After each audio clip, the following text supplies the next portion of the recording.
All right.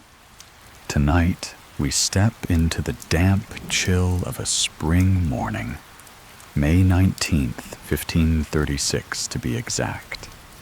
You wake early, feeling a prickle on your neck. That's nothing to do with the morning chill seeping through the stone walls.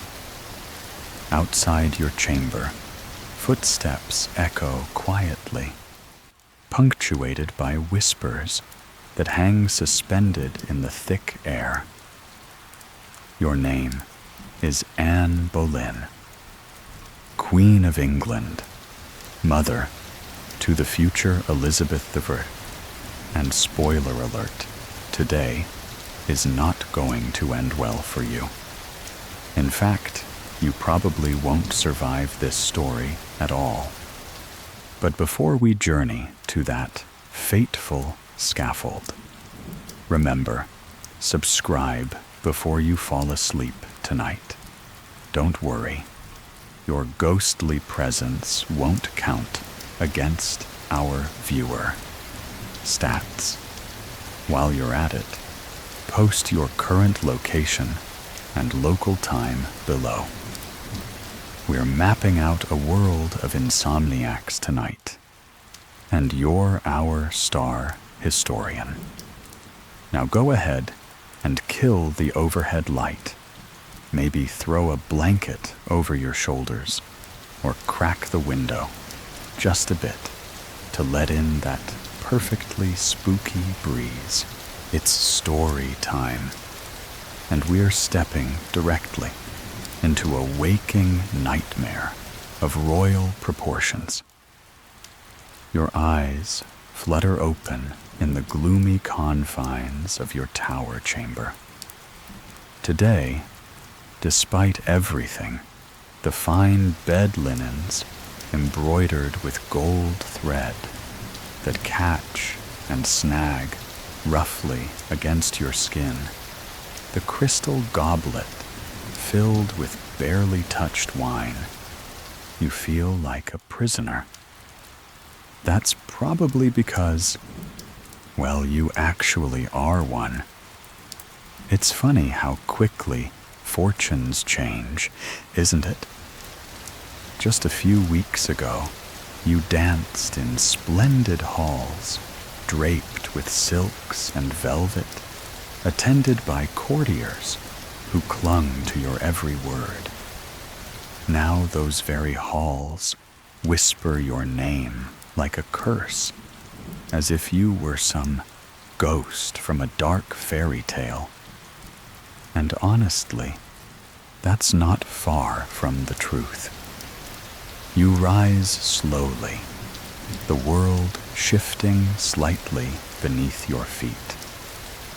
The dress you put on today is carefully selected, gray, modest a color that won't scandalize or draw undue attention.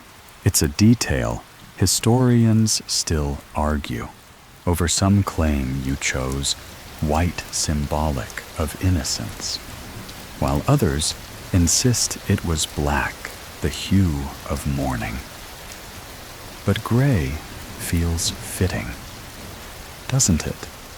Caught somewhere between hope and despair, between innocence and the judgment that looms like storm clouds outside your window. Your hands tremble slightly as you clasp your necklace. Jewels feel absurd today, yet appearances must be maintained, even at the brink of death. Protocol is everything. Behind you, your lady-in-waiting whispers a brief prayer, crossing herself furtively, like she's warding off evil spirits rather than beseeching divine mercy. You glance over your shoulder, catching her eye, and she quickly looks away. Today, you're not her queen. You're a doomed woman about to become a legend. And legends are notoriously hard to live up to, especially when you're about to lose your head. Outside your chamber, the sounds of preparations carry through stone corridors. The unmistakable scrape of sword on whetstone reaches your ears like nails scratching softly down your spine. It's oddly thoughtful, isn't it? That someone is sharpening a sword specifically for you, ensuring your death is quick and clean. At least that's the idea. You shudder involuntarily, wondering whether this cruel kindness is truly better than the coarse brutality of an axe. History will argue endlessly about this little act of royal mercy, but today you only feel dread curling around your heart. Glancing out through the narrow window, you see the pale, anxious dawn breaking across London. The city itself seems to hold its breath, as though awaiting your final performance. Down below, on Tower Green, the scaffold awaits stark and terrifyingly simple. A platform, some straw to absorb blood, and the carefully chosen French executioner, one whose skills were rumored to be swift and merciful. Or at least, that was the theory. For a moment, you allow yourself a quiet laugh, bitter, brief, utterly private. They say Henry ordered the best swordsman in France, sparing no expense, as if choosing your executioner was no different from choosing the best pastry chef. After all, royal indulgence knows no limits, even in death. You pace slightly, the hem of your dress whispering against the stone floor. Strangely, in these final hours, your thoughts drift to moments simpler and sweeter than royal intrigues, like the cool shade of Hever Castle's gardens, the scent of roses mingled with rain, or how sunlight fell warmly across your skin when life felt more promise than peril. But here you are, caught between memories of warmth and the cold certainty of your approaching end. The walls seem closer now, closing in like whispers becoming shouts. You hear another voice this time, louder and clearer, the captain of the guard informing your attendants it's almost time. His tone is apologetic, almost gentle, which somehow makes everything worse.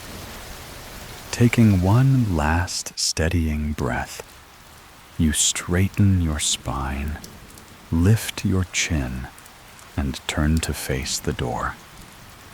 Today you will step from history into legend, and the truth of what awaits is even more horrifying than you imagine. Outside your chamber door, the morning is unfolding slowly, too slowly.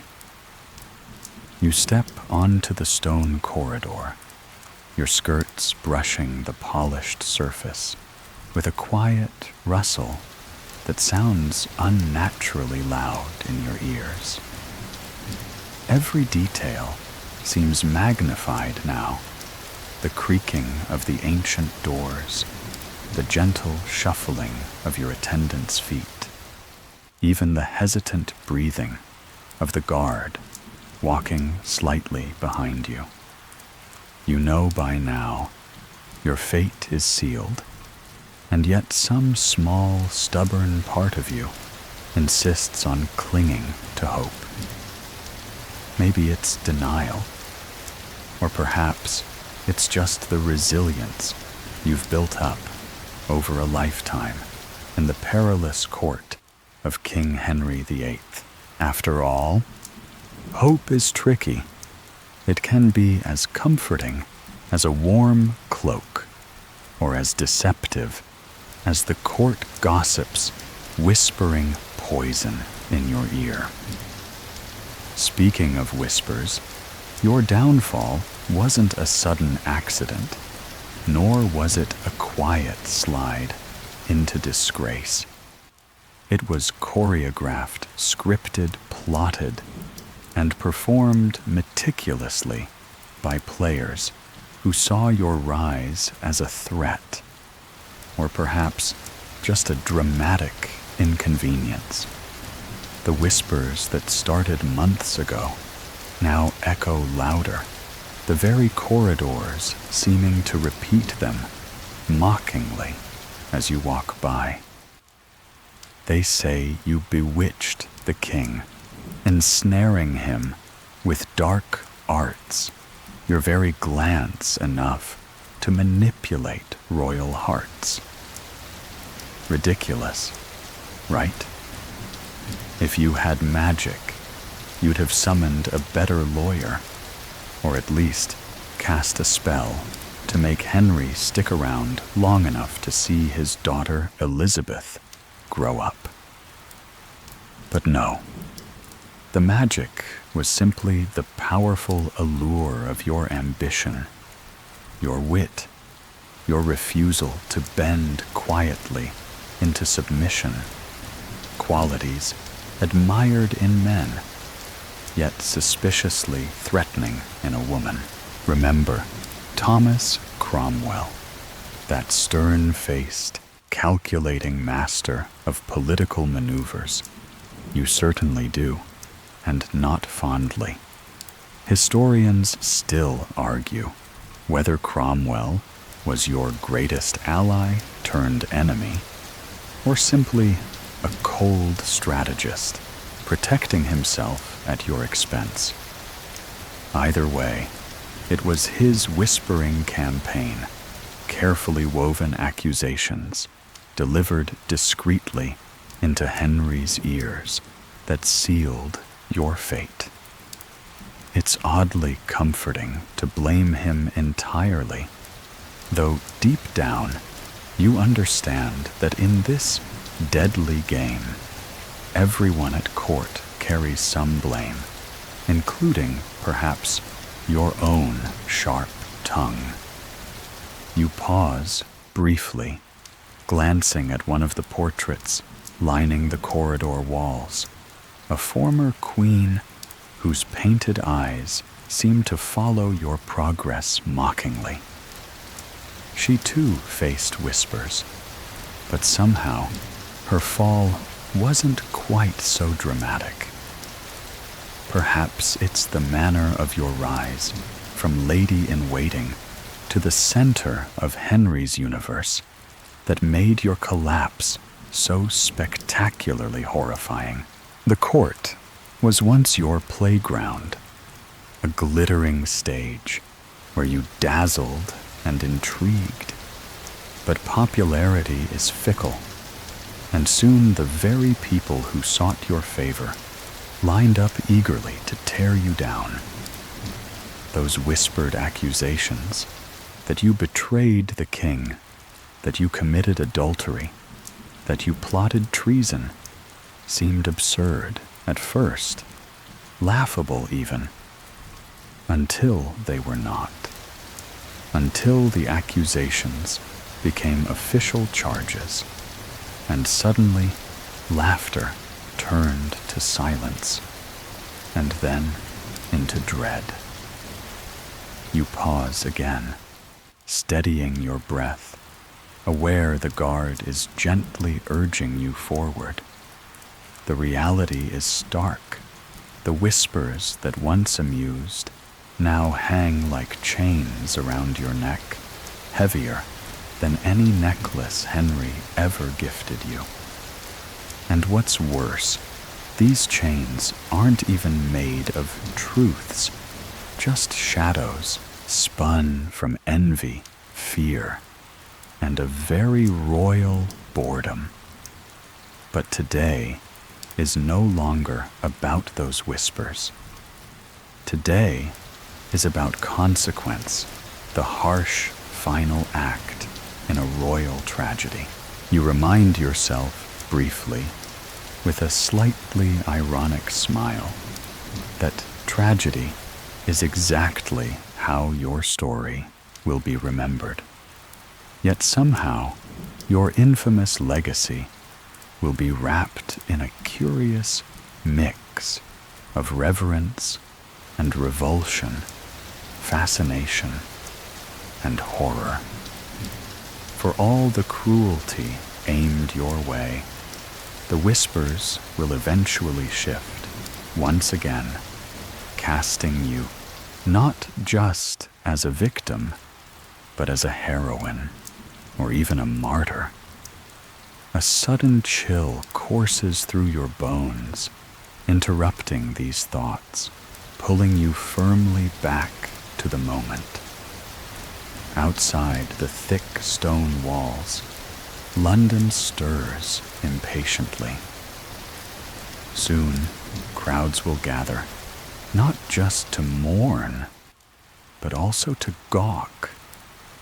It's a peculiar tradition, isn't it? People rushing out at dawn to witness another human's final moments, as if your end is merely entertainment to break the monotony of their lives. It's grim, certainly, but you're well acquainted with humanity's appetite for spectacle. After all, you've been part of that spectacle yourself for years. Your mind drifts briefly to Elizabeth, your young daughter, whom you've seen far too little. You wonder how she will remember you, what whispers she will hear as she grows. Will your story be told truthfully, or will she have to sift through cruel gossip and twisted history to discover the woman you really were? For now, you choose not to linger on these worries, as they're almost harder to bear than your impending fate. Instead, you straighten your shoulders again and move forward with as much dignity as you can muster. The whispers have done their work, their poison embedded deep within the very fabric of the kingdom you once helped rule. Yet today, at least, you will refuse to be defined solely by those whispers. You'll step onto that scaffold with your chin high, the dignity of a queen, even a condemned queen, your final shield. And though you can't control what they'll say about you after today, you can still shape these last moments, because whispers might topple queens, but silence can sometimes speak louder. You step from the chilly stone corridor into a wider chamber, the hall appointed for your trial. Well, trial might be generous. What unfolds today is closer to a performance than justice. There's no real suspense here. The outcome, everyone knows, was decided before you ever set foot in this room. Still, you're expected to play your part perfectly, a role scripted by men who mastered the craft of courtroom theater. The chamber is crowded. Peers of the realm, clergy, noblemen, and courtiers fill the seats lining the walls. There's a heaviness here, thick like humid summer air, carrying tension, curiosity, and morbid fascination. All eyes fix upon you as you enter, faces turning as one, drawn irresistibly by the drama you represent. You realize, rather grimly, that these are the very men who once vied for your favor, courted your approval, laughed warmly at your witticisms. Today, however, their eyes hold only cool appraisal, carefully masked delight, or manufactured sympathy. Thomas Howard. Your uncle, the Duke of Norfolk, sits presiding over the proceedings. Family, of course, makes this even worse. Norfolk looks at you with a cold detachment you'd reserve for strangers, certainly not for a niece he once championed. His role today makes a brutal kind of sense, though. Historians still argue whether Norfolk truly believed you guilty, or if his participation was mere political necessity, a painful duty of self-preservation. Whatever the truth, it makes your stomach turn. Beside him sits Thomas Cromwell, his face unreadable, calculating eyes, narrowed, absorbing every detail. Cromwell, the architect of your fall, is less of a judge today and more of a playwright, silently prompting from behind the scenes. You catch his gaze briefly, but he looks away, as though avoiding direct confrontation would somehow absolve him from guilt. The accusations against you are read aloud: adultery, incest, and treason. Each charge hangs in the air, ugly and monstrous. You listen calmly, carefully, schooling your features into quiet dignity.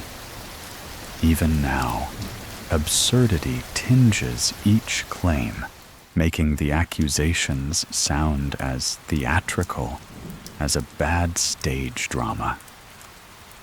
But there's nothing amusing about the faces staring at you, each charge sinking like lead into your chest. You wonder briefly about the men implicated alongside you. Sir Henry Norris, Francis, Weston, William Brereton, Mark Smeaton, names that suddenly became symbols of scandal overnight. And of course, your brother, George Boleyn. This last accusation feels the cruelest, the most unforgivable. Historians still debate fiercely whether these men were casualties of your fall or genuinely targeted for political expediency. Truth is murky when power shifts so violently.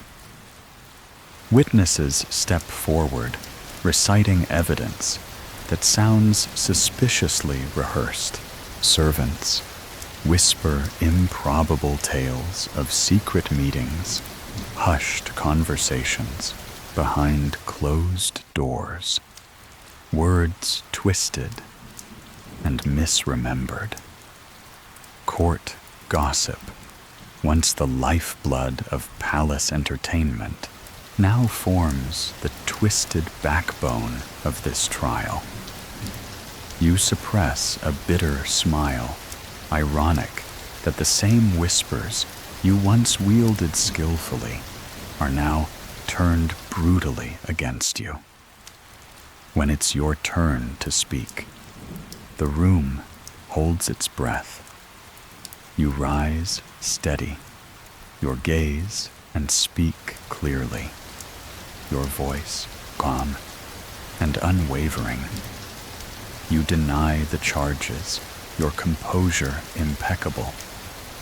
You acknowledge your human frailties, your flaws, perhaps your sharp tongue, your spirited demeanor, but firmly deny the grotesque accusations levied against you. In your heart, you know innocence means little here. Yet somehow, it's vital you say these words aloud. Briefly, your voice wavers, betraying a hint of emotion. But you quickly gather yourself, determined not to give them more ammunition. Even now, your dignity feels like rebellion, your composed denial, an unspoken accusation, back at the men orchestrating this charade. You watch as the assembled peers begin to deliberate. Though deliberation implies uncertainty, and uncertainty has no place here today. Murmurs ripple through the chamber, quickly quieted by a single authoritative glance from Norfolk. No surprise flickers in his eyes when he finally declares your guilt. The words land like blows, each echoing accusation, ringing hollowly in your ears. You stand stiffly, feeling strangely disconnected from the scene around you, as though you're observing someone else's tragedy. It's a mercy, perhaps, allowing a slight emotional distance, cushioning you from the harsh reality crashing down upon your shoulders. Your sentence is pronounced death, of course, swift and public. You incline your head briefly, accepting with silent dignity. It's a bitter irony. Your poise in this darkest moment somehow makes the accusations seem even more implausible. Historians still ponder this cruel contradiction. Was your composure evidence of innocence, or merely skilled performance? A final act from a queen who knew her audience intimately. As the chamber empties, your gaze meets briefly with Cromwell's. Once again, his eyes flicker with something regret, perhaps, or simply exhaustion from political maneuvering. Yet even as you see him, you realize blame can't rest solely within man.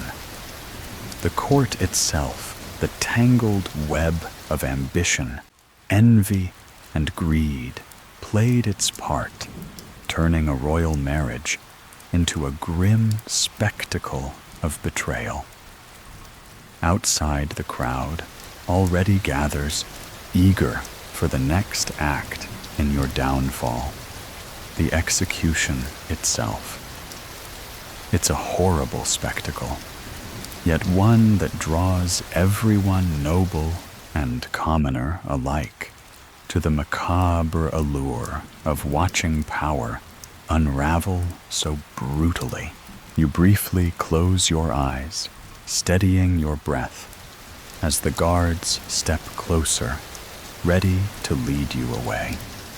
In these last moments within this courtroom, you're acutely aware of how history will judge this day. The truth will blur and twist over centuries, your innocence debated endlessly. But right now, you hold on to the quiet certainty of your own truth, the only comfort left as you're guided slowly away toward the scaffold, awaiting you just outside these chamber doors. The trial's shadow follows you closely as you step into the guarded corridor. Each footstep rings hollowly on the stone, an echo of the verdict just pronounced. You can't help but feel, despite the royal decrees and formal pronouncements, that everything happening to you now is strangely intimate, painfully personal. Yet it's the twisted logic behind King Henry's decisions that haunts you most clearly now. The man who once wooed you with poetry and passion, who declared his undying devotion with lavish gifts and dramatic gestures, has decided the exact terms of your execution with a chilling, almost tender care.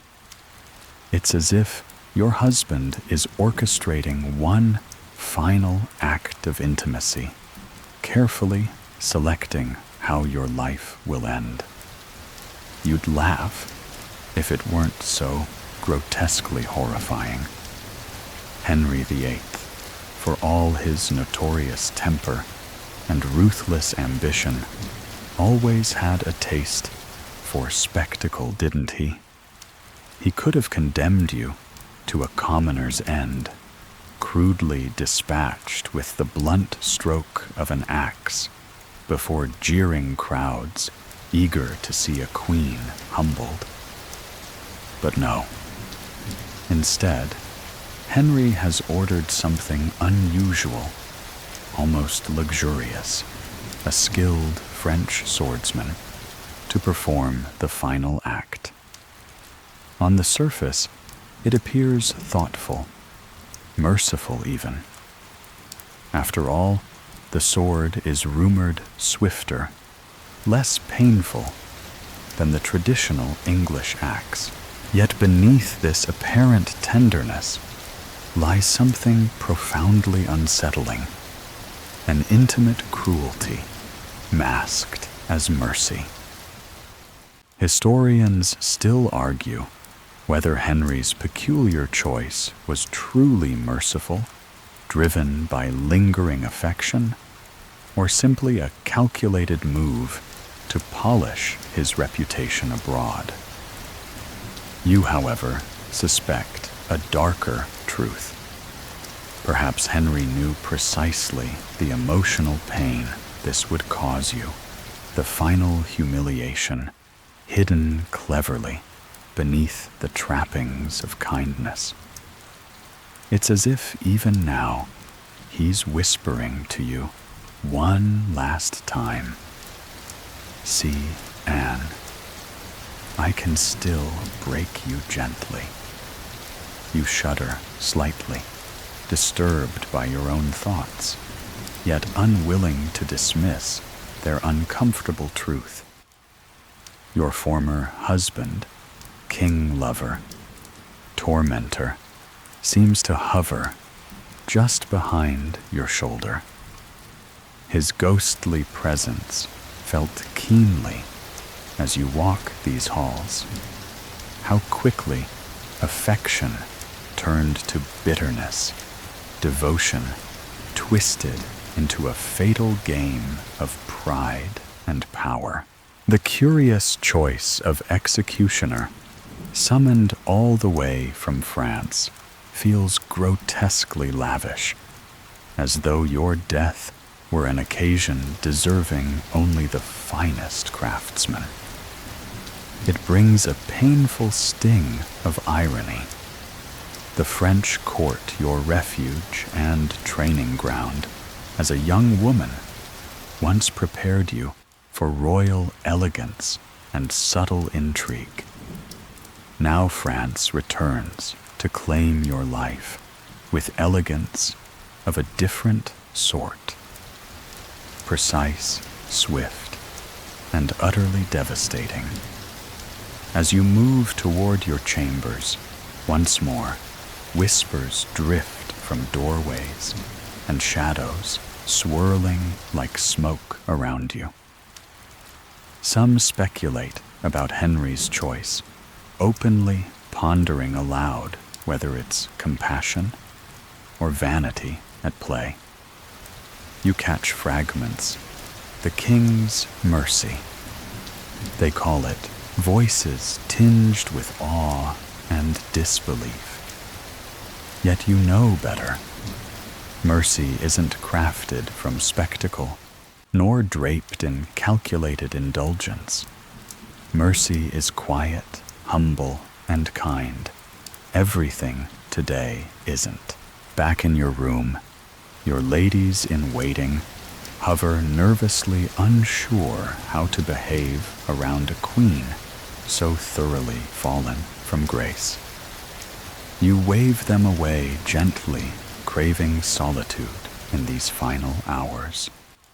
Alone, you glance toward the narrow window, a sliver of sunlight filtering weakly through the clouds. It's almost peaceful, a mockery of your turmoil. Soon enough, you'll stand in the open air, sunlight washing over you. One final time, the sword raised high behind your back. The vividness of the image makes your breath catch painfully. It's not fear exactly, not anymore, but something deeper and more complex. Regret, perhaps, or sorrow for everything lost. The life you built, the dreams you chased, the daughter who will barely remember you, except through whispered histories, distorted by agendas you'll never control. Your thoughts swirl chaotically, slipping from memories of courtship to betrayals, love notes to bitter arguments, from shared laughter to angry silence. You recall Henry's rare moments of tenderness, his whispered promises of eternal devotion. How strange now to think of that same voice ordering your death with meticulous, clinical detachment. The Henry you married was passionate, impetuous, even reckless, but never cold, never casually cruel. You wonder briefly if power poisoned him, or if the man you loved was merely an illusion, carefully maintained until it suited him no longer. Sinking onto the edge of the bed, your hands clasp tightly in your lap, the tension between anger and sorrow, nearly unbearable. The French swordsman is already waiting in London, blade polished and ready. Rumors drifted earlier of his impeccable professionalism, his calm precision, almost as if he's preparing for an elaborate dance rather than an execution. It's morbidly amusing that your final partner in this macabre waltz is chosen for his elegance rather than brute strength. Outside your chamber, you hear murmurs again, guards preparing for the inevitable. Your heart beats steadily, but more slowly, now resignation settling heavily into your bones. The executioner's elegance, the swordsman's practiced finesse.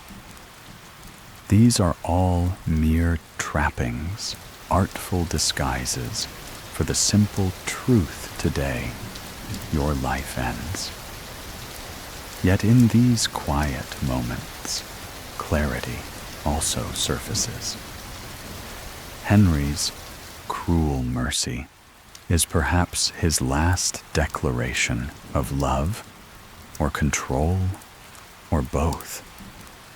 This complicated mix of kindness and cruelty, affection and hatred, tenderness and vengeance encapsulates perfectly the man who shaped and ruined your life in equal measure. You rise slowly, turning your gaze once more to the sunlit window. Soon enough, your life's final chapter will unfold publicly, yet intensely privately, two beneath the eyes of strangers gathered for spectacle and history. Henry's curious choice, the French swordsman, the carefully orchestrated end, will forever fascinate, puzzle, and horrify. But for you, in these quiet minutes before the final act, it feels like one last bitter joke played by a king who never quite learned the difference between love and possession. Your breath steadies the chamber around you, growing quieter. You close your eyes, gather your courage, and wait calmly for what's coming next. Henry's carefully planned cruelty, masquerading as mercy, awaiting just beyond your door. The Tower of London was never exactly a comforting place, even at the best of times. But now, trapped within its ancient stone walls, your final days seem especially grim, cloaked in an atmosphere thick with dread. Everything here, from the cold floors that chill your feet to the tiny, narrow windows that let in only slivers of pale sunlight, feels strangely hostile. Yet, strangely enough, your discomfort isn't merely physical. Something deeper, almost spiritual, creeps through these rooms. Shadows flickering at the edges of your vision, whispering doubts that you try desperately to dismiss. You glance around the chamber slowly. Despite its sparse furnishings, this room where you've waited through days of uncertainty feels both claustrophobic and achingly empty. The silence here presses in relentlessly, only broken by occasional, muffled sounds from beyond the heavy wooden door. Quiet footsteps, muted conversations between your ladies in waiting, or the guards exchanging anxious murmurs. During your imprisonment, small kindnesses emerged unexpectedly, some genuinely sympathetic gestures, others perhaps mere attempts to soothe guilty consciences. Your jailers, usually hardened men accustomed to cruelty, have softened their glances slightly when meeting your gaze, their voices taking on awkward gentleness when delivering meals or relaying instructions. It's funny, isn't it, how even your captors seem uncomfortable with the role they've been assigned. Maybe your downfall is too clearly unjust even for them. Outside, you hear distant hammering the scaffold's construction. Each blow rings clearly through the stone walls, sending a dull echo through your bones. Oddly, the sounds comfort you slightly, the rhythm strangely hypnotic. It anchors you to reality, to the inevitable progression of events beyond your control. Throughout your stay, you've tried desperately to maintain some semblance of normalcy, distracting yourself with memories or conversations with your few remaining companions. But as your execution approaches, your efforts at distraction become increasingly futile.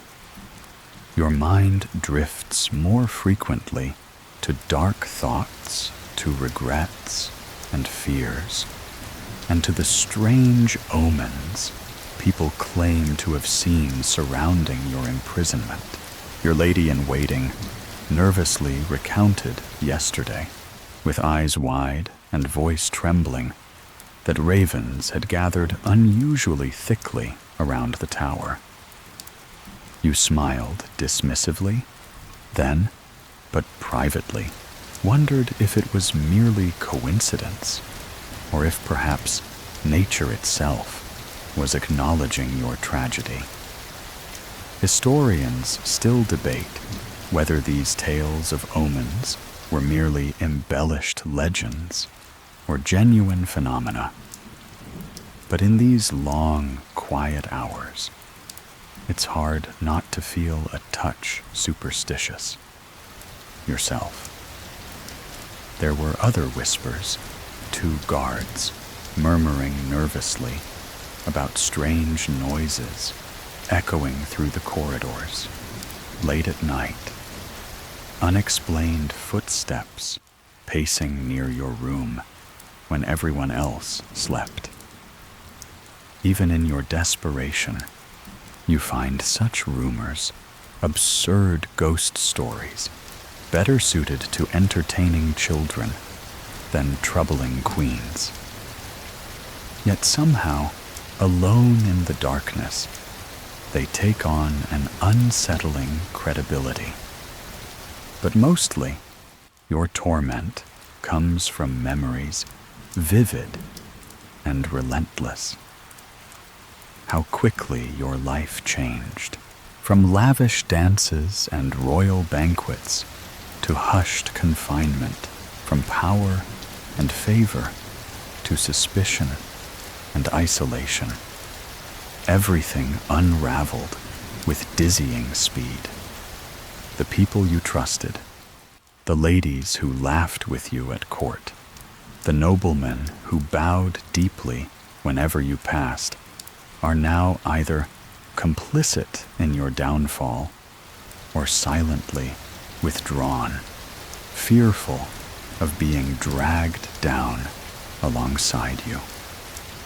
You pace slowly across the chamber, your fingers grazing the cold stone walls. Some previous prisoner, a forgotten soul, perhaps even more unfortunate than you, carved initials here. Tiny letters, barely visible unless the sunlight hits them just right. You trace them absently, wondering about that prisoner, their hopes and fears, their eventual fate. Did they find peace, or simply fade quietly into obscurity? You realize bitterly that you'll leave no such anonymous spark. Your name will forever echo through history, but at what terrible price? Occasionally, visitors are allowed briefly. Your confessor offers prayers and comfort, though even he struggles to hide the sadness and guilt lingering behind his practiced calm. You accept his words gratefully, even though they offer little genuine solace. Still, any human connection is welcome, a brief respite from the oppressive loneliness Your thoughts turn, as they often do, to your daughter Elizabeth. Her face, bright-eyed and innocent, floats vividly in your memory. You wonder, aching deeply, how she'll remember you through truthful stories or distorted tales spun by enemies. You wish desperately you could hold her once more, tell her how fiercely she's loved, how strong she'll need to be. But such comforts are denied you now, as cruelly withheld as freedom itself. The hammering outside pauses briefly, replaced by silence that feels even heavier. You know the scaffold is complete, stark, and waiting. Tomorrow, or perhaps sooner, it will be your stage, the final performance of a queen whose life was defined by spectacle, both admired and reviled. You hope in these quiet moments that your courage won't fail, that you'll face your execution with dignity, defiance, even to deny your enemies the final satisfaction of seeing you broken. Yet beneath the bravado, fear whispers softly. You've heard stories, executioners sometimes fumbling their work mistakes, causing lingering agony rather than swift release. It's an uncomfortable thought, chilling despite Henry's supposed mercy.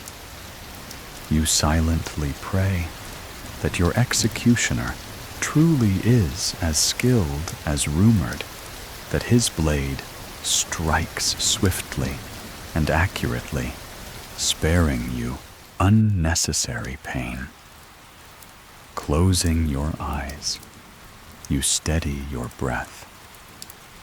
Tonight, these walls, the ancient silent tower, will watch over you one last time, absorbing your final whispered prayers, witnessing your final restless dreams. And though tomorrow looms inevitably, tonight still belongs to you, a fragile, precious sliver of peace within an otherwise relentless tragedy. The morning arrives quietly, as if the day itself is reluctant to begin. A pale haze clings to the Thames, and somewhere beyond the tower walls, the city stirs. London, that sprawling, chaotic heart of the kingdom, goes on as always, traders shouting in the streets, smoke curling from chimney tops, people bustling about their lives, mostly unaware that today their queen will die. Inside your chamber, the air is heavy and still. You've been awake for hours, though you barely slept at all. The silence before dawn felt stretched, unnatural, like the world was holding its breath just for you. Even now, as the sky blushes with light, the tower seems quieter than usual. The only sound is the soft shuffling of your ladies-in-waiting, moving gently around you as they dress you one final time.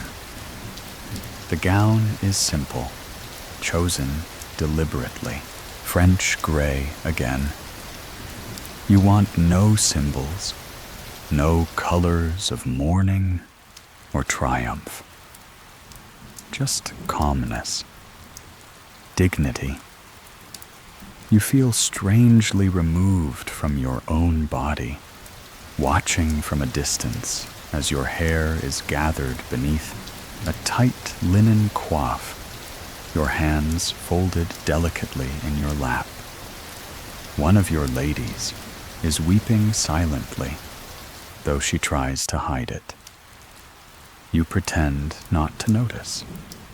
There's no room for tears now, only steel. A soft knock at the door. It's time. The guards outside are grim, but respectful, and you wonder distantly whether they drew lots this morning to decide who would escort you.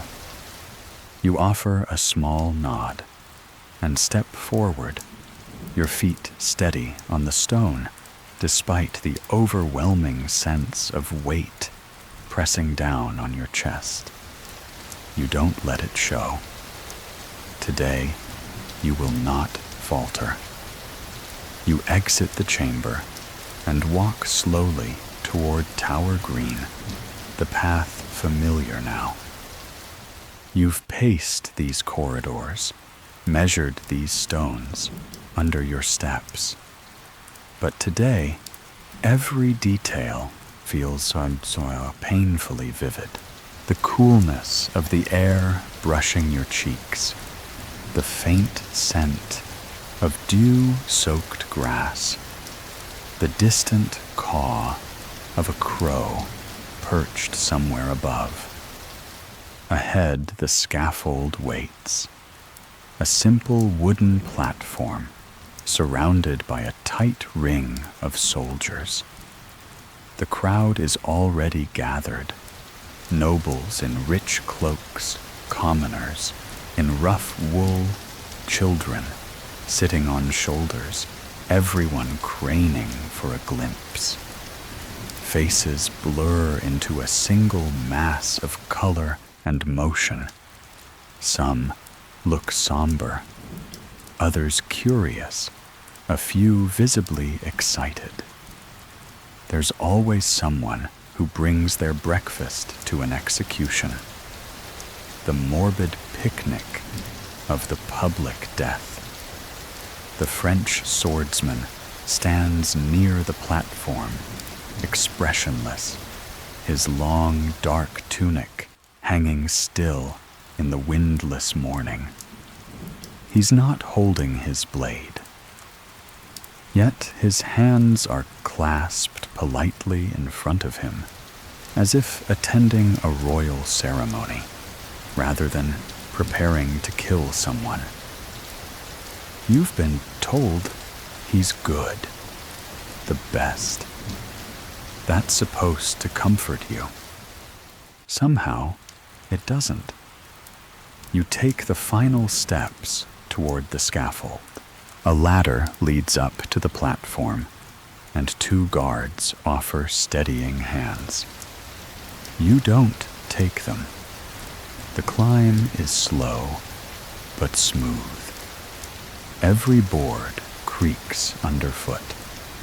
You try not to think of how it will feel to lie down, to stretch your neck, to hear the whistle of steel slicing the air. Once atop the scaffold, you're handed a small pouch, the alms you will give to the executioner. A strange tradition that tipping the man who will end your life. You offer it with steady hands. He bows slightly. He does not speak. You're asked for your final words. The crowd hushes, almost reverently. You breathe deeply and begin your voice clear and composed. You speak of your loyalty to the king, your acceptance of death, your belief in God's mercy. You do not confess to the crimes they were never yours to own. But you also do not protest. You know that such protests would only feed the crowd's curiosity, turn your dignity into drama. Historians still argue whether your final speech was carefully crafted for posterity or spoken freely from the heart. The truth, of course, is somewhere in between. You are a queen even now, and your words must walk the line between defiance and grace. You want Elizabeth to hear of your courage. You want the world to know you did not beg. Finished, you kneel. Your ladies approach to tie the blindfold. Your hands tremble only slightly as you adjust your coif. You whisper a short prayer under your breath. The platform is cold beneath your knees, but you don't flinch. You wait for the soft warning the swordsman is said to give the slight sound to distract you, but none comes. Instead, he calls for his assistant to bring his sword in French. You turn your head, slightly confused for a half-second. That's all he needs. The blade strikes in that moment of doubt. You never see it, never hear it. Not really. Just a rush of wind, a sudden absence. Some say your lips moved for several seconds after, that your eyes blinked, that your soul took its time leaving. Historians still debate what that means, if anything. The crowd exhales as one. It is done. The executioner lifts your head gently, presenting it as custom dictates. A few in the crowd cross themselves. Others stare in stunned silence. A child begins to cry. A nobleman turns away and vomits discreetly into the grass. You were elegant, even in death. And the sword? Oh, it was fast. But was it merciful? That question remains unanswered and echoing long after the crowd has dispersed, long after your blood soaks into the scaffold straw and the ravens begin to circle. The crowd begins to disperse slowly and unevenly, like water draining from a fractured basin. Some people linger, their eyes still fixed on the scaffold, as if expecting an encore. Others drift away silently, heads bowed, muttering prayers or half-formed thoughts. A few chatter in hushed tones, already respinning what they witnessed into gossip, suitable for taverns and parlors. You, of course, are no longer present, but your performance, that final poised, kneel the stillness before the strike, will echo in their minds for years. You'd be amused by the rumors that blossom before your blood has even cooled. They begin almost instantly. That you never flinched. That you forgave the king with your last breath. That your lips moved after your head fell, reciting a psalm, perhaps, or naming your enemies. The truth doesn't seem to matter much now.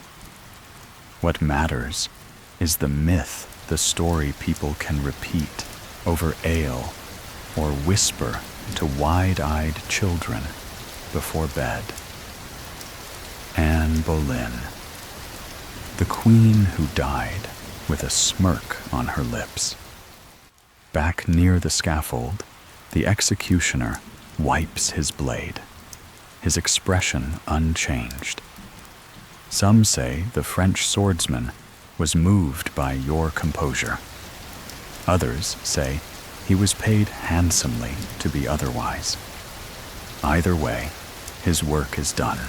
He will leave London quietly, perhaps already booked for some grim engagement abroad.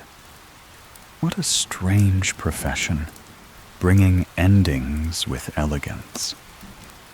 Below the scaffold, your body is hastily covered. No grand procession, no ornate coffin. A few scraps of linen, a makeshift box, a former arrow, chest of all things, and a plot of ground within the tower's chapel. You're buried quickly and quietly, with only a handful of attendants. One of your ladies weeps openly, pressing a scrap of your gown to her face. Another kneels stiffly, lips moving in silent prayer. A third stares into the distance, as if unsure whether this is real or merely a nightmare she will soon wake from. You are laid to rest in the chapel of St. Peter ad Vincula, its very name meaning in chains, somehow fitting. Over the coming centuries, tourists will tread unknowingly over your grave, unaware that beneath their feet lies a queen once crowned in gold and damned in whispers. For many years, the exact spot of your burial will be forgotten, misrecorded, obscured by time and indifference. Only in the 19th century, when Queen Victoria orders the chapel restored, will your name be found again, carved carefully into a new slab, finally granting you the dignity denied at your death. But today, there is no ceremony, no music, no mourning bells, just silence and a heavy sense of something unfinished. Even now, the tower itself seems changed. The crows are louder, the guards quieter, the air heavier. There are reports that the weather shifted at the exact moment the blade fell, an unusual gust of wind sweeping across the green, though no clouds had gathered. Superstition, probably. But still, the tower has always had a memory, and today it remembers your name with a bitter chill. Among the court news spreads fast by the time your body is buried. Letters are already being written. Dispatches to ambassadors, updates to the Privy Council, cold summaries tucked into royal records. And in Henry's court plans are already unfolding.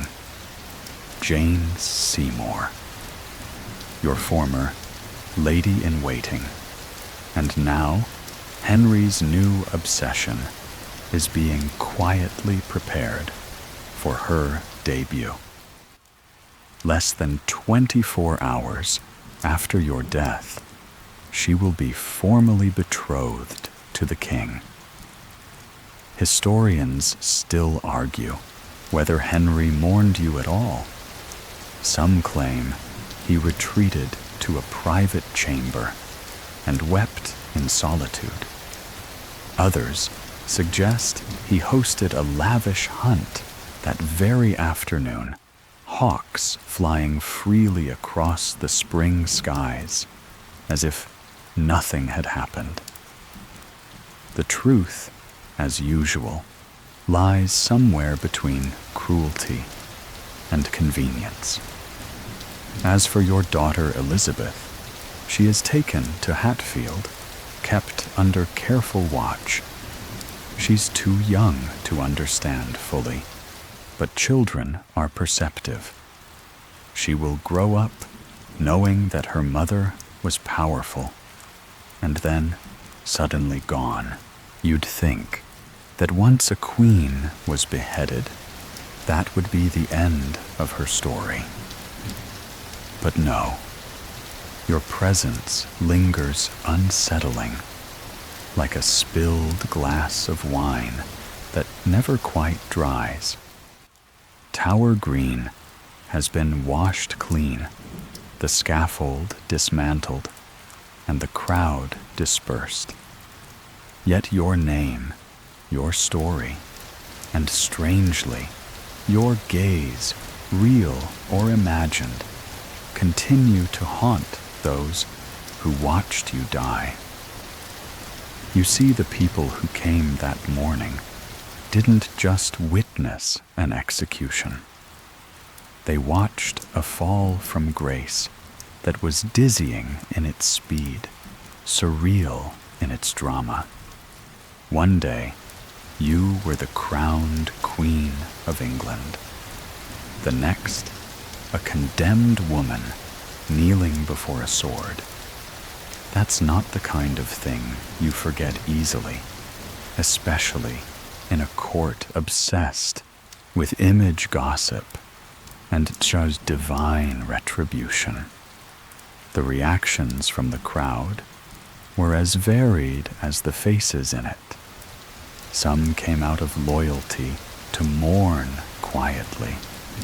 Others came for the thrill, because public executions were a little like social events, gruesome but terribly fashionable. A few even brought food. Yes, that's right. Meat pies and ale on Tower Green. Because if you're going to see someone beheaded, why not make a morning of it? What's more disturbing, though, are the stories that followed.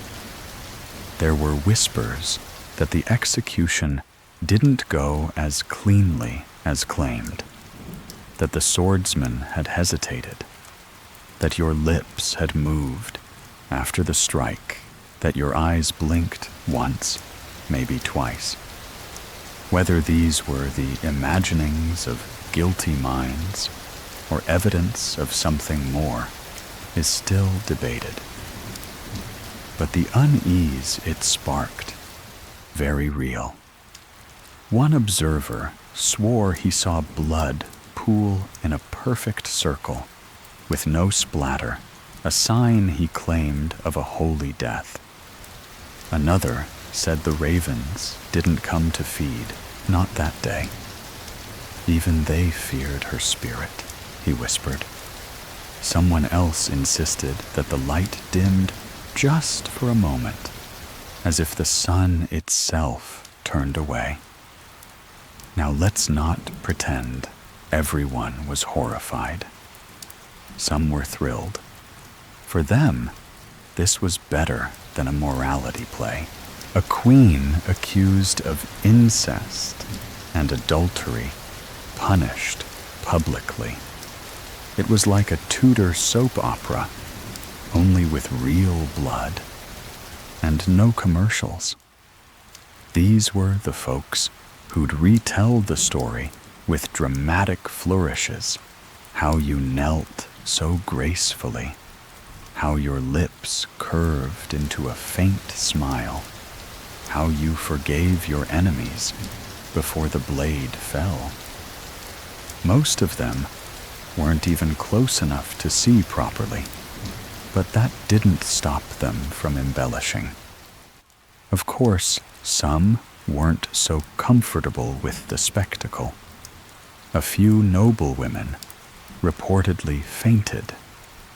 One court official resigned shortly after citing a darkness settling on the heart. And a young scribe who'd come simply to record the proceedings disappeared days later.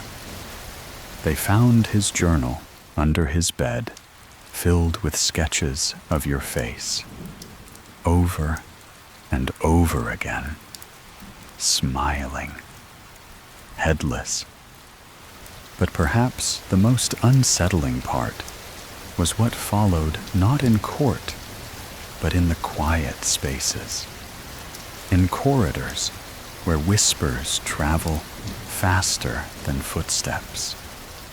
The tower became restless.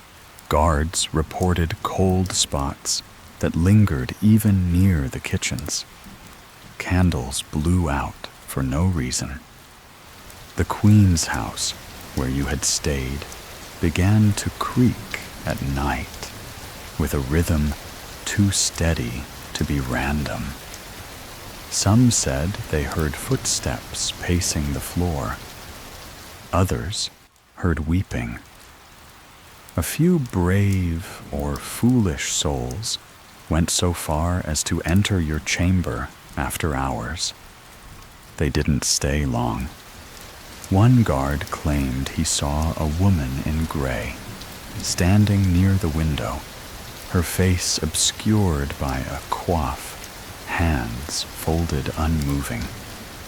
When he returned with reinforcements, the room was empty. But the scent of lavender, your favorite, hung in the air. Even now, centuries later, tourists report similar things. Chills, whispers, that strange, heavy sensation that someone's watching. And more than once, guests have claimed to see a woman in Tudor dress walking silently through the chapel or disappearing through walls. Guides shrug and smile. That's just Anne, they say, as if it's the most normal thing in the world. And yet, your ghost is more than a figure in folklore. You've become something else entirely, a symbol. For some, you represent the cruelty of unchecked power. For others, the dangers of ambition. And for more than a few, you're a feminist icon, centuries ahead of your time. A woman who refused to be meek, who spoke her mind, who paid the ultimate price for threatening the men around her with intelligence and wit. Historians still argue whether the public was truly horrified by your death or simply satisfied. It's hard to gauge emotion in 16th century letters. But one thing is certain, no one forgot. Your execution was talked about for decades, your name used in poems, songs, and cautionary tales. Plays were written, sonnets composed. Painters recreated the moment with varying degrees of drama and accuracy, some placing you in golden light, others bathing you in shadow. It's odd, isn't it? The very crowd that watched you die helped immortalize you. Their horror, their fascination, their need to assign meaning to your end. It all fueled the legend. They came to witness your silence. But in doing so, they gave you a louder voice than any speech you might have made. You were not forgotten. And in that, perhaps you won. of all the details surrounding your death, the one most smoothed over in school books and royal biographies. Is this it may not have gone as cleanly as everyone likes to pretend. Yes, they say the French swordsman was precise, elegant, even a master of his grim craft. They say you knelt without trembling, blindfolded with grace, and that one whisper, "Bring me the sword," distracted you just long enough for a swift, painless blow. But here's the thing. Behind every official account, there's always a shadow. And behind yours, that shadow is long unsettling and soaked with rumors that refuse to stay buried. In some versions, you weren't struck just once. In some, the swordsman hesitated. Others say your body twitched violently, that the strike didn't land cleanly, that it took more than one swing to fully sever your head.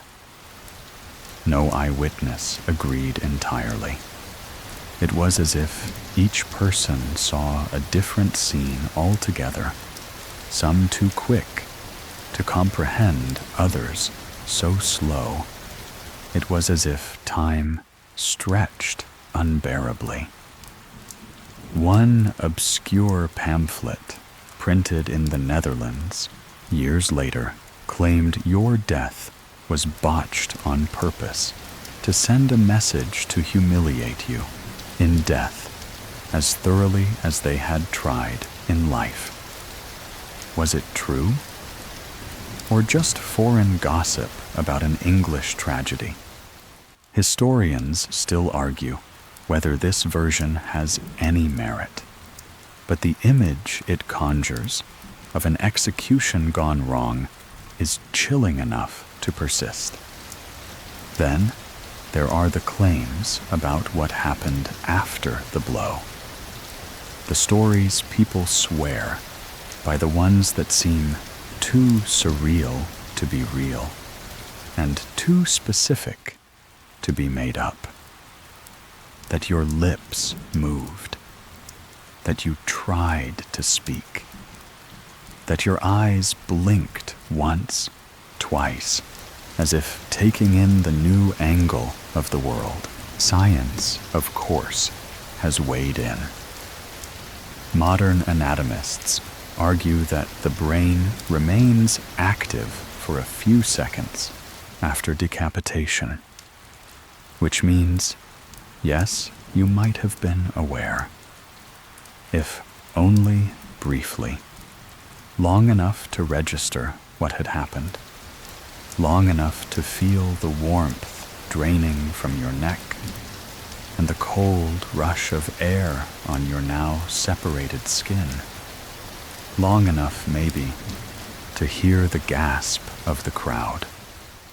No wonder the witnesses left that morning looking pale and disturbed. A woman in the crowd later wrote in her diary that the silence after your death was not holy, but hollow, like God had turned his face away.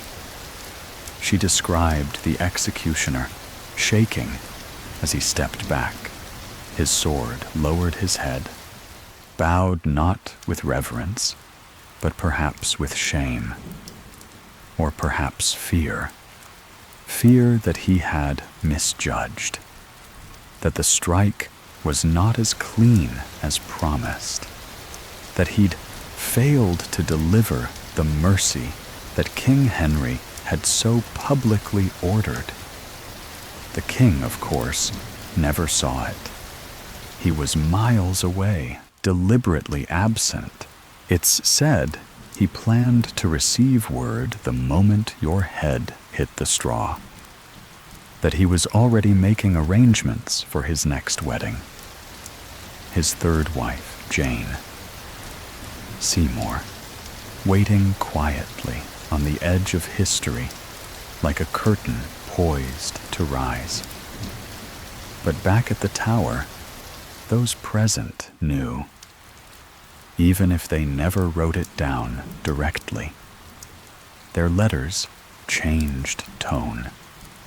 Their language became strange, convoluted, hesitant, as if they were struggling to describe what they'd seen without actually having to remember it. You, who had so often commanded attention in life, now demanded it in death too, just not in the way they'd expected. You see, people thought they'd be watching justice, or revenge, or spectacle. Instead, they witnessed something else entirely, the unraveling of certainty, the uncomfortable realization that even queens bleed the same. That power does not guarantee dignity. That mercy promised in polished steel might not come at all. And the tower, it remembered. The scaffold itself was dismantled swiftly, but the boards, rumor has it, were burned separately, far from the city, to prevent people from collecting souvenirs. Straw was gathered carefully, carried away, disposed of, like cursed relics. No one wanted to touch the things that touched you, as if the messiness of your end might somehow be contagious. In the days that followed, the court pretended calm. Henry announced your death with clinical formality. She has suffered death by the sword, it being the king's pleasure she should. That was it. No mourning, no elaboration, just the king's pleasure and the end of your chapter. Or so he thought. But the public, they couldn't stop talking. Behind closed doors, in alleyways, and under breath, they wondered what really happened. If it was quick. If you suffered. If that final moment had undone you, or somehow completed your story. You'd become more than a queen. You were now a question, a haunting, a symbol of what happens when power loves you just enough to destroy you beautifully. And so, your end, far from clean, remains an open wound in the history books, bleeding quietly between the lines. It would be comforting to imagine your story ended on that scaffold, wrapped neatly in a tragic bow. But as with so many women in history, especially queens, your ending wasn't the end. It was only the beginning of something murkier, a legacy tangled in secrecy, shame, and royal discomfort. Let's talk about your burial, or rather, the utter lack of ceremony that followed. After the crowd dispersed, and your executioner wiped his blade, your head and body were hurriedly gathered and placed into an old arrow chest. Not a coffin, not even a purpose-built box, just a utilitarian wooden crate used for carrying military supplies. There was no fine silk lining, no nameplate, no procession, just a quiet shuffle toward the chapel of St. Peter ad Vincula, the tower's modest church where you were laid to rest in a shallow grave near the altar. No eulogy, no mass, no final rites that a queen should have deserved. The haste was deliberate, the shame palpable. You were no longer a queen in their eyes, just a former consort turned political inconvenience. A blot on Henry's record that needed to be scrubbed away as quickly and quietly as possible. Even the chapel seemed to understand the unease. Tucked within the tower walls, it's an unassuming space, almost easy to miss. But from that day forward, it held a strange energy, as though the stones themselves knew they were standing over something unresolved. Generations of guards stationed at the tower would later claim the chapel felt colder than the rest of the grounds, even in summer. A chill that crept into bones and stayed long after prayers were spoken. Your name was not engraved on any marker. Not initially. For over 300 years, your burial site remained anonymous, lost beneath layers of politics and dust. Visitors came and went. Kings were crowned. Wars were fought. And still you lay in obscurity, unacknowledged by the very monarchy you helped define. Then, in the 19th century, something shifted. Queen Victoria, ever the fan of royal drama and historical restoration, ordered renovations to the chapel. During the excavation, bones were discovered, human remains, buried haphazardly in shallow graves. Among them, a woman's remains were found where records suggested your body had been placed. Petite frame, gracefully shaped skull, neck vertebrae cleanly severed, no signs of decay inconsistent with 16th century burial. It wasn't forensic science, not yet, but it was enough. They placed your name back in stone. Anne Boleyn, Queen of England, executed 1536. It's a simple inscription, but it's more than you were given in life. A quiet rectification, centuries too late, but deeply symbolic. And for those who believe in such things, justice, redemption, closure. It was a step, a gesture, maybe even an apology. Still, the anonymity you suffered in death was no accident. It was designed. Henry needed you erased, not martyred. He wanted Jane Seymour to ascend without the lingering scent of scandal. That meant removing all trace of you, your crest, your mottos, your portraits, even your initials engraved into the palace walls. The famous H&A monogram above his bed was destroyed, replaced hastily, as if love itself were an error. But here's the problem with erasure. It rarely sticks. People remember. Servants, poets, painters. Your story passed through whispers and manuscripts, gaining shape, changing tone.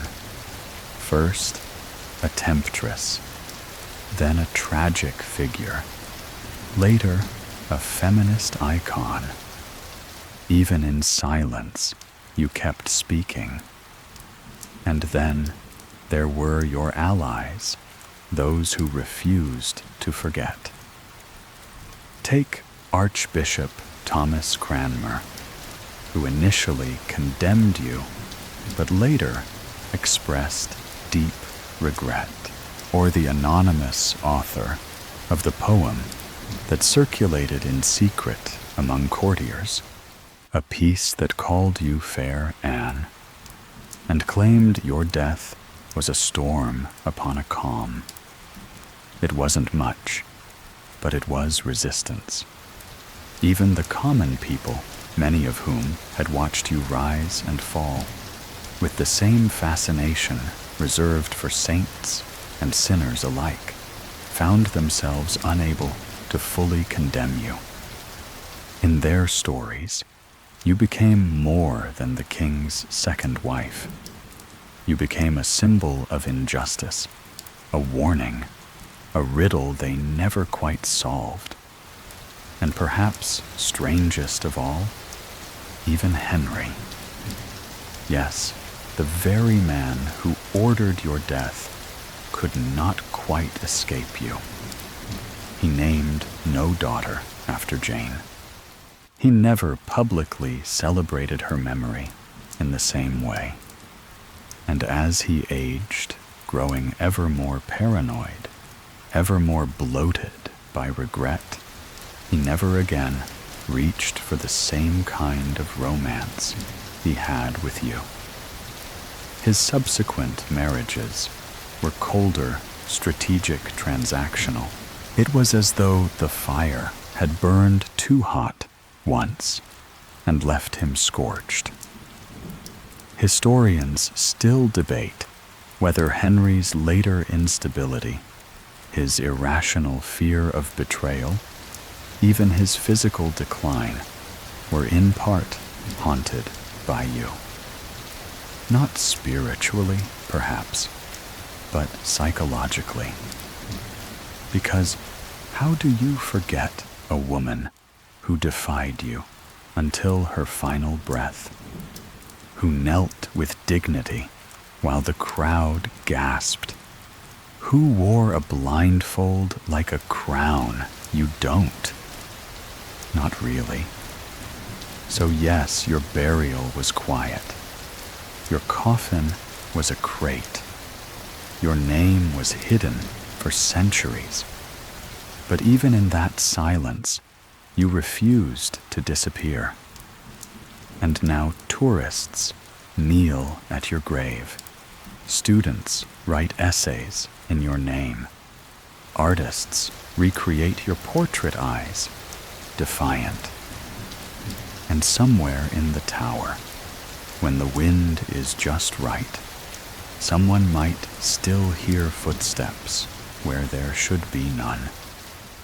You were buried quickly, anonymously, and for a while, very nearly forgotten. But memory, especially, royal memory, is a strange, slippery thing. The very act of trying to erase you only made your absence louder, more noticeable. And in time, something else began to stir ghost stories. Yes, but also something more enduring. You became folklore. It started in hushed tones among the tower's staff, servants passing down tales to new hires. Never leave your post near the Queen's house after midnight. Don't answer footsteps unless you see who's making them. These were simple warnings at first, but they grew. A chill down the spine, a flickering candle, and always, always, that lingering scent of lavender in an empty corridor. The first written account came from a guard in the early 1600s. He described a woman in gray, walking slowly near the chapel, her hands folded, her head bowed, She didn't speak. She didn't look up. But she passed so closely that he felt her gown brush against his legs, only to turn and find no one there. Since then, reports have trickled in every few decades. A woman seen standing in an upper window where no one lives. A flicker of white cloth at the edge of a stairwell. Distant footsteps in the Queen's house, always pacing, never running. A whisper of fabric, the soft click of shoes, the unmistakable sense that someone is just behind you. Skeptics roll their eyes, of course. Historians dismiss the sightings as imagination, confirmation bias, tricks of the tower's strange acoustics. But others aren't so sure, because while ghost stories come and go, yours remain eerily consistent. The same places, the same figure, the same calm, sorrowful presence. You've become part of the tower, now woven into its stone. And it's not just in London. You're reported elsewhere too. Hever Castle, your childhood home, where guests speak of a woman weeping softly in the gardens. Blickling Hall, where a headless carriage is said to thunder down the drive every year. On May 19th, your execution anniversary, with a woman in white seated within her hands, cradling her own severed head. Yes, it sounds absurd, grotesque even. But what is folklore if not grief's imagination? What are ghosts if not the echoes of unresolved endings? The truth is, your story refuses to settle. For every child who visits the tower and learns about you, another thread is added to the tapestry. You're no longer just a queen or a victim. You're a question, a legend, a symbol. And depending on who's telling the tale, you shift slightly. To some, you're a schemer who climbed too high. To others, a tragic heroine cut down by male ego. And to a growing number, you're a pioneer, a woman too intelligent, too sharp, too unbending for a world built to silence women like you. Academics still argue over your intentions. Was your marriage to Henry VIII a carefully orchestrated maneuver, or a love affair gone terribly wrong? Did you have political ambitions? Religious ones? Was your evangelical faith sincere or merely convenient? These questions swirl endlessly, debated in classrooms, published in papers, dramatized in films. Meanwhile, you remain unmoved. Your presence is especially felt in the Queen's house at the Tower. It's been sealed off for much of its history, too charged with tension, too saturated in legend. Staff walk through it quietly, reverently, and some, after hours, refuse to enter at all. There's something about that room, the one where you slept before your death, that doesn't sit quite right.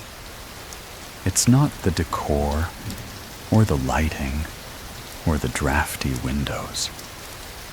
It's something in the air, like time itself hesitates there. Visitors report an overwhelming feeling of being watched. Some describe it as maternal protective. Others say it feels like judgment. But either way, it's always the same unmistakable. One tourist, a woman from Yorkshire, once fainted upon entering the room. When revived, she described a sudden pressure in her chest and the feeling that a great sadness was trying to speak through me. She hadn't known whose chamber it was.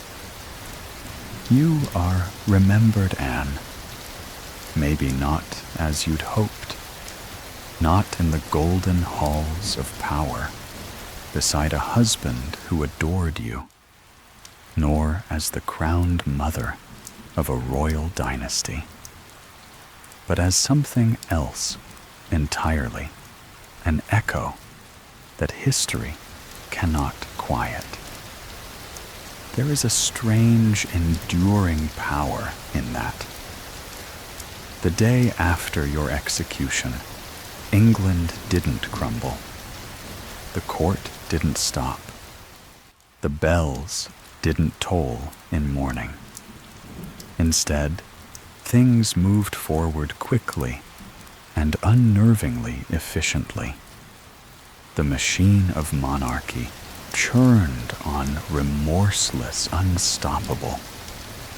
Within 24 hours, the man who once swore eternal love had become betrothed to another.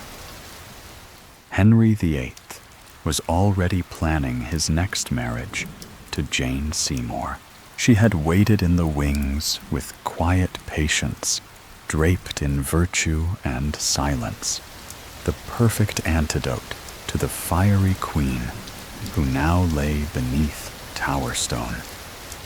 Where you had been outspoken, she was gentle. Where you had danced into court and demanded attention, she lowered her eyes and played the long game. And most importantly, she had the one quality that Henry now craved above all the promise of a son. Because at the heart of your fall, beneath all the whispered accusations and manufactured scandals, lay one quiet, dangerous truth: you hadn't given the king a male heir. That failure, though not yours alone, loomed large. Your daughter Elizabeth, brilliant and healthy as she was, simply didn't count in Henry's eyes. He wanted a boy, a prince, a legacy.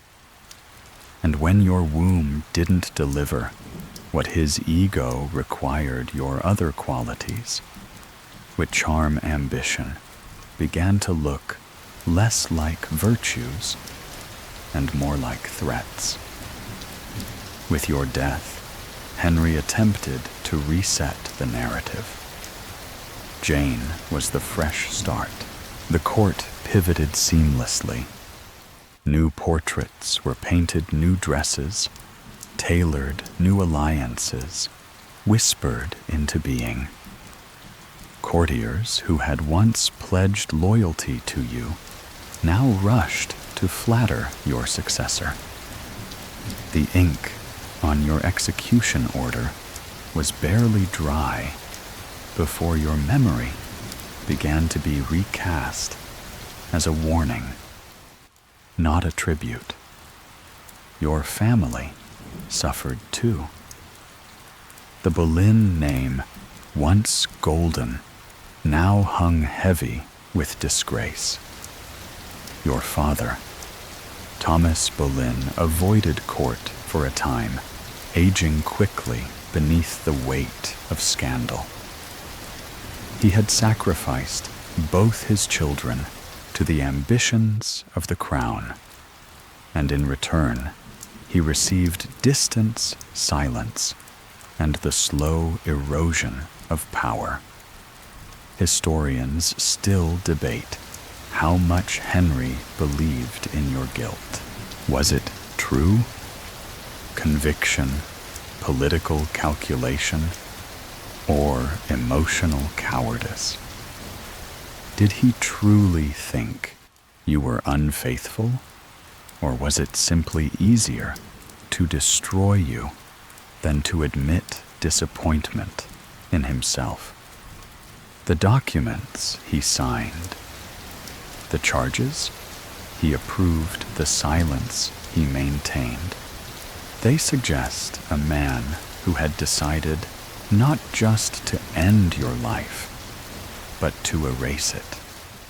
And yet your legacy persisted, not through Henry's carefully rewritten history, but through the cracks in his control.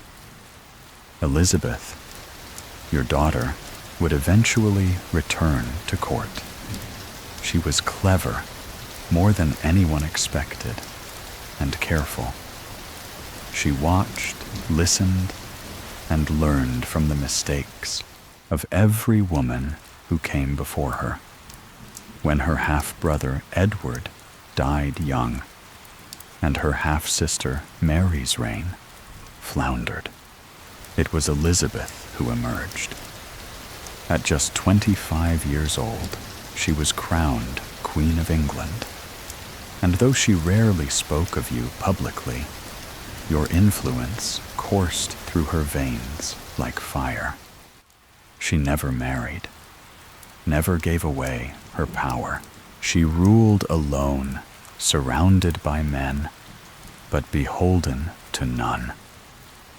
In a way, she lived out the fate denied to you, not just as a queen, but as an independent woman, sharp of mind, formidable in presence, and absolutely unwilling to be governed by any man. There's a poetic irony to that. Your execution meant to erase you, instead cleared the path for your daughter to become one of the most iconic monarchs in history. They tried to bury you in scandal, but you rose in legend. Later in life, Elizabeth would commission works that subtly restored your memory. Poets would allude to you. Symbols of your time reappeared in her court motifs. You once favored colors. You wore even phrases from your motto, "The most happy." It wasn't open defiance, but it was enough. A coded message across time she hadn't forgotten. And neither had England. Over time, the court would shift again. Attitudes softened. The harsh language of treason gave way to more nuanced analysis. Your letters were studied, your portraits re-examined. Writers began to explore your complexity, your intelligence, your political acumen. What was once scandalous became fascinating. What had been shameful became admirable. You were no longer the woman who seduced a king and lost her head. You became the woman who changed the monarchy, who helped birth a religious reformation, who mothered a dynasty. And through it all, you remained defiant, even in silence, even in death. The immediate aftermath of your execution had been designed for erasure. But history has a strange way of course correcting. And your daughter, your true legacy, made sure your story didn't end where the sword struck. They tried to control how you'd be remembered. That's the real irony. The same men who engineered your fall, who whispered poison into the king's ear, who ensured your name was blackened in court records, none of them imagined that your image would ever be redeemed, let alone celebrated. But history has a long memory, and it tends to resist simple stories. In the decades after your death, your name became a battleground. You weren't just a person anymore. You were a symbol. And symbols are dangerous things. Too rigid, and they shatter. Too powerful, and they outlive their enemies. The early historians, mostly men, mostly aligned with the crown, followed Henry's script. You were cast as a seductress, a social climber who reached too far. Some blamed you for England's break with Rome, as though the king's thirst for power and control could be pinned on your ambition. Others painted you as a witch, as if your charisma and intellect could only be explained by the supernatural. One Catholic chronicler even claimed you had 6 fingers. 6. As if God himself had marked you as unnatural. But slowly, a shift began. Writers in the 17th and 18th centuries began to dig deeper. They uncovered letters, trial records, first-hand accounts. They noticed the gaps in the narrative, the inconsistencies. How convenient it was that the king's most inconvenient wife was charged with impossible crimes. Rendezvous on days she wasn't even at court affairs with men who had no opportunity. The case was flimsy. And once people stopped accepting the surface version, a new portrait began to emerge. You were intelligent, fierce, politically savvy. A woman who knew exactly how dangerous it was to be a woman with power and still dared to wield it.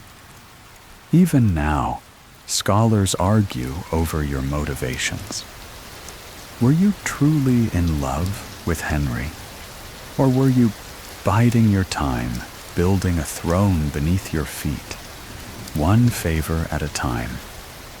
Did you see yourself as a reformer, pushing England toward Protestantism?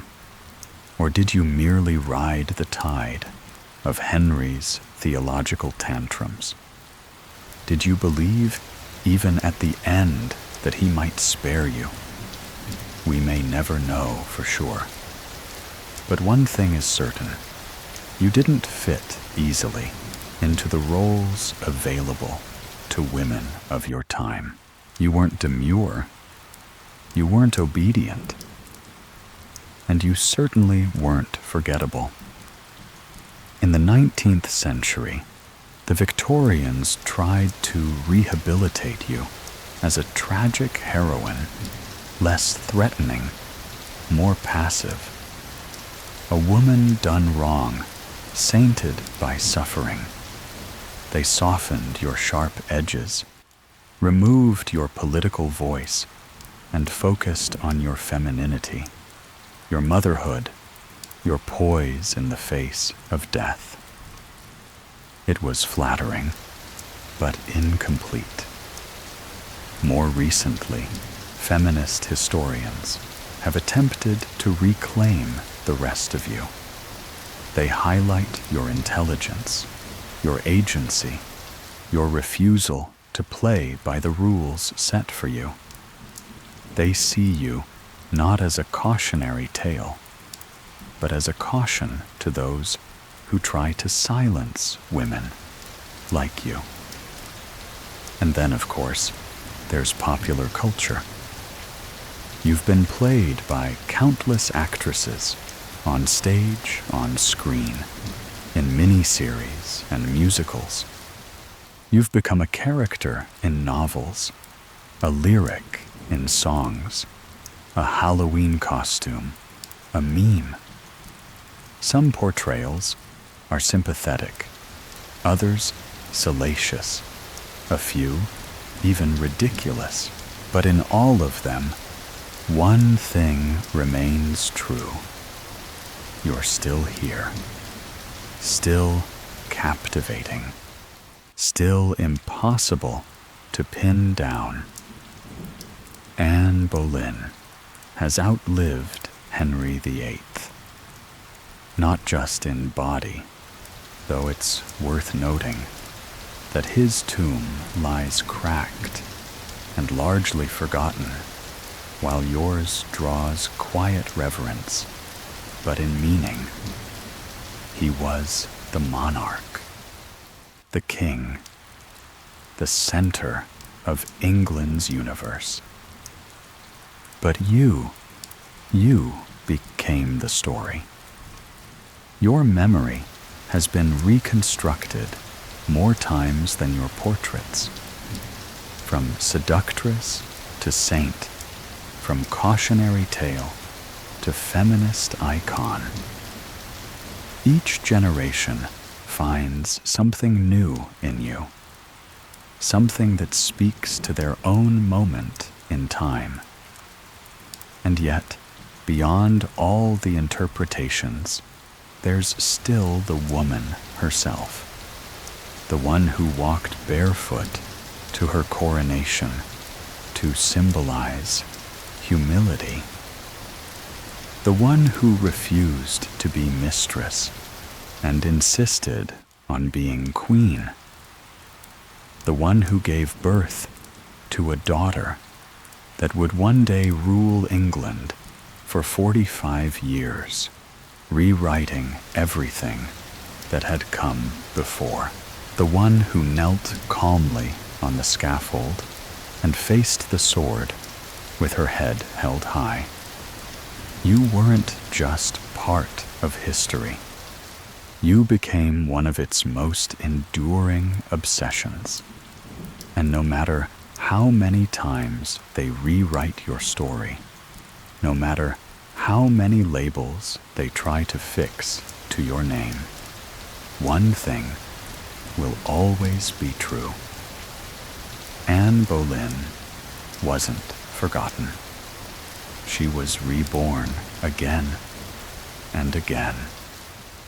Long before your name was carved in stone, or whispered in ghost stories, or sung in stage plays, there were those who believed in your innocence.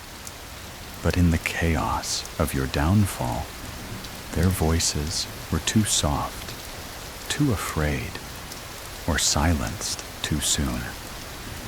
History rarely tells their stories. They were not kings or queens. They didn't write proclamations or lead armies. But they existed, those few who stood by you, even as the tide turned fatally against you. Your brother, George Boleyn, was one of them. Sharp-tongued, fiercely loyal, and in the end, condemned alongside you.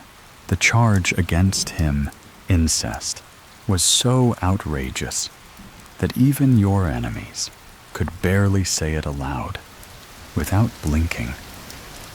Yet he died not with pleas for mercy, but with words that cut through the tower air like glass. I have come here not to preach, but to die. They executed him just days before you. Some say you heard the sword fall. Others say you wept silently in your cell afterward, knowing that your family's blood was already soaking the tower stones. There were others more shadowed in history. Thomas Wyatt, the poet and courtier, once a rumored suitor of yours, wrote verses laced with sorrow and anger after your death. While he never named you directly, he was no fool. His metaphors bled with grief. She that did warn the summer with her eyes was once the wonder of all tongues. He survived barely, but his poems made sure you didn't die in silence. Elizabeth Brown, your cousin and one-time lady-in-waiting, testified against you. But her motives remain cloudy. Was she coerced, trying to save her own life? Or did she truly believe the rumors whispered into her ear? Scholars still argue whether she betrayed you or tried to warn you too late. Yet some defended you at their peril. Sir Thomas, Wyatt's father-in-law, John Sackville, risked his position by quietly circulating letters questioning the fairness of your trial. He was ignored mostly, but he set a precedent to doubt the official narrative was not treason. It was justice. Even Eustace Chapuys, the imperial ambassador, who had long disliked you, admitted grudgingly that your death felt excessive. He had campaigned for your downfall in favor of Catherine of Aragon, but upon seeing the charges and how quickly you were condemned, even he muttered that the process had been unjust and unseemly. Coming from him, it was practically an apology. Most of your allies, though, suffered in silence. They were your ladies, your servants, your confidants. Some were dismissed. Some disappeared. Some married and moved quietly away, erasing their ties to you, like dust from a cloak. Others carried your memory like a bruise, tender, invisible, never truly healed. But they remembered. They remembered the woman who played the lute with nimble fingers, who laughed too loudly for court, who spoke French better than most diplomats, and quoted scripture with more conviction than the priests. They remembered how you walked into a room and turned heads, not just with beauty, but with presence, with intention, with danger. And those memories mattered, because while your enemies had the official records, your allies had stories. And stories, real ones, whispered over generations, are harder to kill than queens.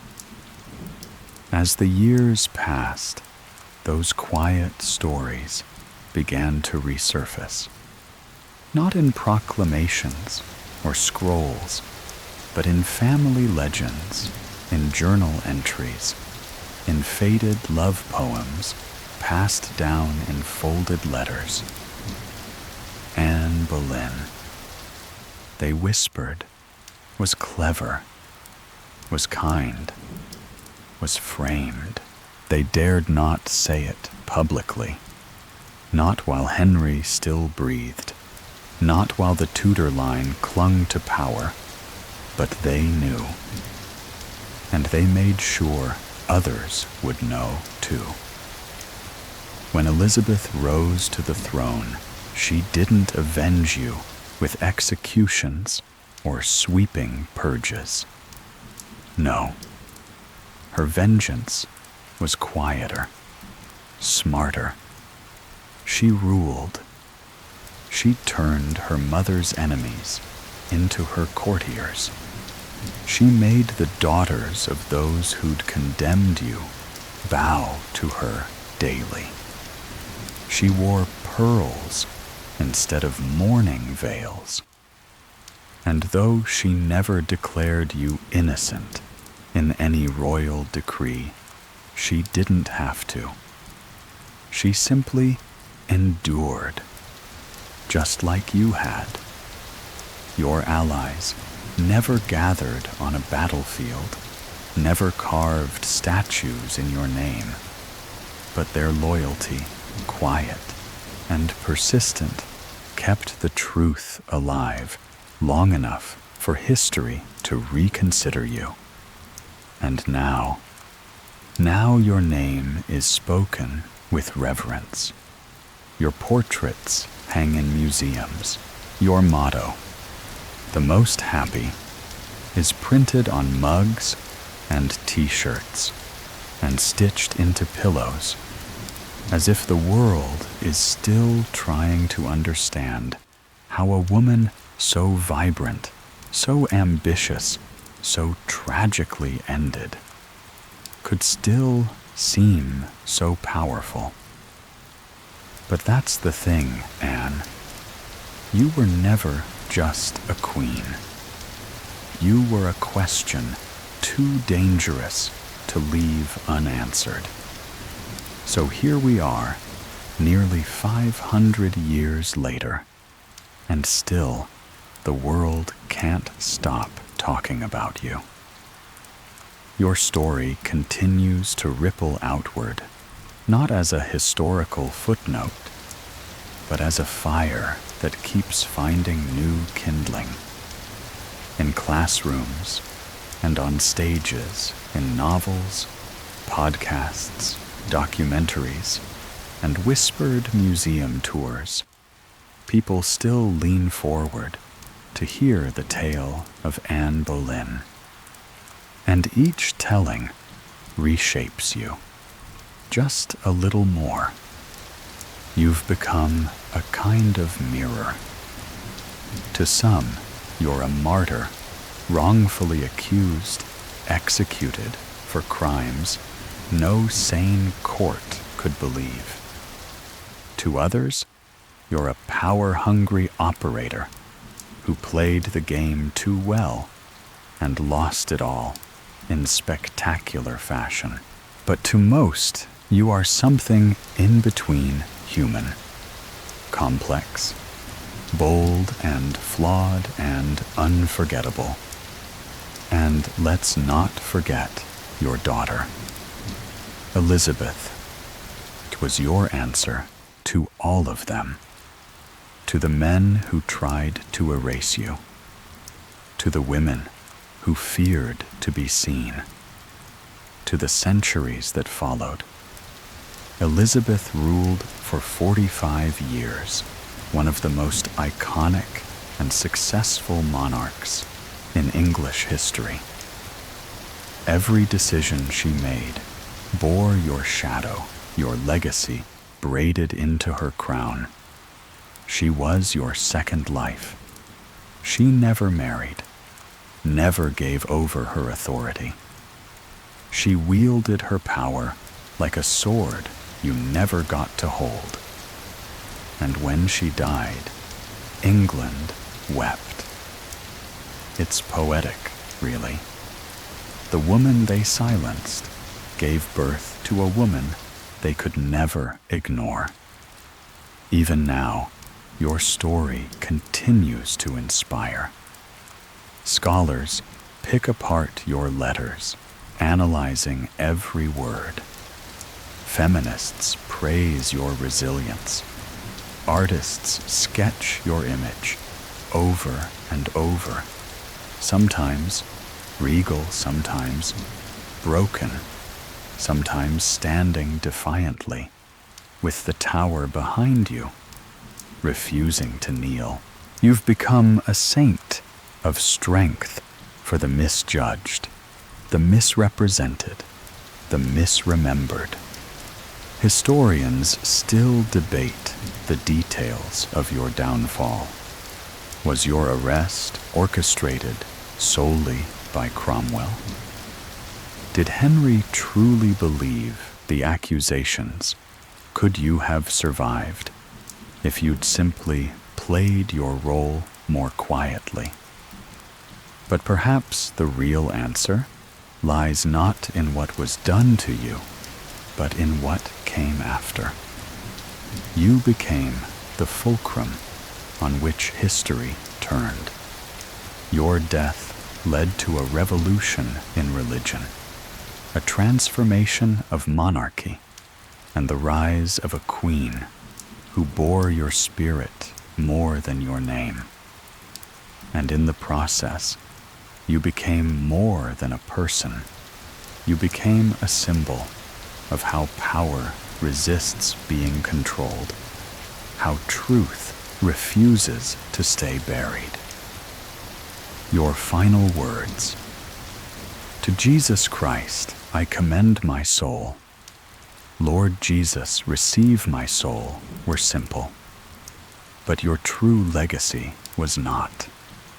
It was layered in the quiet resolve of a woman who walked to her own execution and still held her dignity like a scepter. Layered in every moment Elizabeth ruled without apology. Layered in the fact that the world still speaks your name with fascination. And yes, layered in the tower, too, where sometimes, just sometimes, a woman in gray walks past a darkened window, her head held high. Now let the air settle. Let the images fade. The tower is quiet again. The crows long gone. The scaffold is dust. The arrow chest buried deep beneath the chapel floor. All that remains is stillness and memory. You can feel it, can't you? That gentle, cold breeze just beneath the surface of your skin. Not frightening, not cruel, just lingering, like something left unsaid. Because Anne Boleyn's story doesn't end with the fall of the sword. It echoes through history, through time, through the quiet breath of each person who dares to ask what really happened. Her spirit rests, perhaps, or perhaps it walks softly, steadily through the corridors of memory, never quite vanishing, never quite at peace, but always present. And maybe tonight she's just stepped into your dreams. So now close your eyes. You've heard the story. You've walked through the tower. You've stood among the crowd. You've looked through. Anne's eyes felt the weight of the crown and the chill of the blade. But the story is done now. Let it rest. The ghosts are quiet. Sleep now in the hush that follows a storm. And if you wake with whispers in the dark, don't worry. It's just history passing through.